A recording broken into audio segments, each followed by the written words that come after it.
Hello.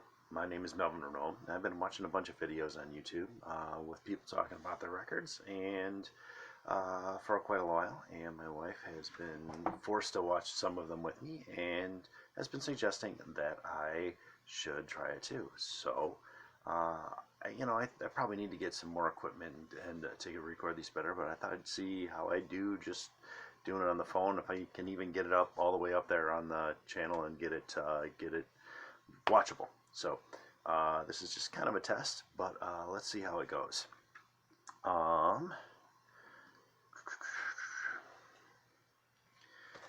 This record is Sorry Pig Minor by Cows. It is on the Amphetamine Reptile label. It is a recent art edition of the record. It was their final record as a band. It's on this kind of wild colored thing there. I know people like to see that. Amphetamine Reptile does these special editions for a lot of their older records lately. They're a little pricey and you have to pretty much order them like right away, but this is one of my favorite records by Cows. It was their final album. Sort of captures what was going on at the end of the band and why they didn't. If you don't know about Cows, they are a noise rock band from Minneapolis, Minnesota. Similar in style, I would say, to something like the Jesus Lizard. Very, very noisy guitars, obviously noise rock, and something of a very flamboyant frontman. Shannon Selberg is his name. They were really something live, and their recorded legacy is pretty great. This is the final record. Like I said, it's kind of some themes on it about that seem to point to the band falling apart. One of my favorites by him. This is the new record, High Anxiety by Oozing Wound. So we can get it in there. They are, that's the back, out of Chicago, Illinois. They sort of get lumped in with thrash metal or crossover thrash revival. It's on this forest green vinyl here. They also have kind of a noise rock element to them. One of the things, two of my big favorite things kind of coming together in one band. I saw them at the Berserker Fest last year, was it? And man, they put on a heck of a show. Pretty much stole the show from everybody.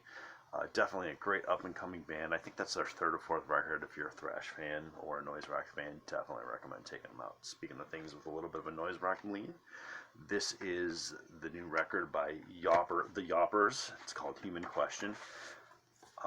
It is just a black vinyl release. Not really much of an insert even. They are out of, I think, Denver, Colorado. They do somewhat similar to the Meat Puppets, but not quite as quirky. It's a noisy, loud, kind of rockabilly or country rock at its base, but played very fast, very loud, very noisy. Some great songwriting, and the video clips I've seen of them are fantastic live performances. Kind of switching gears entirely. This is the new record by Epic Beardmen. It's called This Was Supposed to Be Fun. This is a kind of an underground hip-hop record. That is on a red vinyl.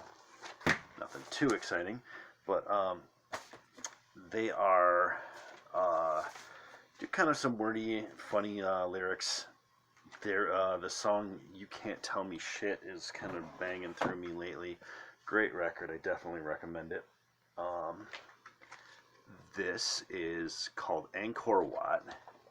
It's a compilation of Iggy Pop and Stooges covers recorded by Cambodian bands. Apparently Iggy himself was quite enthusiastic about this. There's a lyric sheet in there. Really kind of neat and quirky garage rocky stuff. A little bit of psych rock in there. If you're an Iggy Pop fan, I would think that this would definitely be something you would be quite interested in, and I definitely recommend it. This is the new record by Wolf Manhattan Project. It's called Blue Jean Stew. This features Mick Collins, known for work with the Gories and the Dirt Moms. Kid Congo Powers, who was in the Gun Club, and he was a Cramp and a Bad Seed. And Bob Burt, who has played in Chrome Crank, Sonic Youth, Pussy Galore, and a number of other bands. It's a from what you would get by them, yeah, definitely some garage rock kind of sound to it, kind of a bluesy, but also a little bit of a krautrocky kind of thing. So it's a little bit of what you might expect from those guys, and a little bit of what you won't. I'm definitely pretty happy about it. I've been playing it a number of times. Really excited. This is the new record by the Scientist. It is, what is it? 9H2O dot SiO2. This is by the Scientists. They are out of Perth, Australia. Their primary career was in the 80s. They do basically what the sound that became grunge when bands like Mudhoney and the Melvins kind of picked up on what they were doing. Also, it's kind of garagey, kind of a little bit noisy also, and even a little tinge of like kind of some gothiness in it. This is their first record. It's an EP, but it's their first 12-inch record in many years. I got to see them a few weeks ago. Finally, it was their first ever Detroit performance. Great to have them back. One of my all-time favorite bands, and definitely if you don't know them, look into them. That is fantastic. And I'm going to stop there for now, and we'll see how this goes. Thank you for watching. Leave in the comments tips, criticisms, things I need to work on. Always open to it. Thank you very much. Have a great time.